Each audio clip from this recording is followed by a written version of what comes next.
বাবারে, ঘরটার কি অবস্থা করে রেখেছিস রে মানু! একটু পরিষ্কার টরিষ্কার তো রাখতে পারিস না কি? হ্যাঁ, আরে যথেষ্ট ঘর পরিষ্কার আছে, তুমি দেখো। তোমার তোমার চোখে প্রবলেম আছে, ঘরটা যথেষ্ট পরিষ্কার আছে, তুমি দেখো। তুমি দেখতে পাচ্ছ না?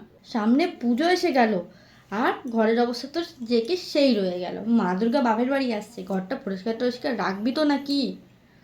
তা বলি, হ্যাঁ রে মান, প্রতিবার তো এটা কিনবো ওটা কিনবো সেটা কিনবো করে করে পাগল করে দিতিস। তা কই, এবারে তো সেরকম উচ্চ বাচ্চা দেখছি না। পুজো তো চলেই এলো। আমি এবার পুজোয় কিছু নেব না মা। কেন রে, কিনবি না কেন?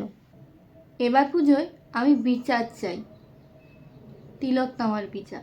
দিতে পারবি?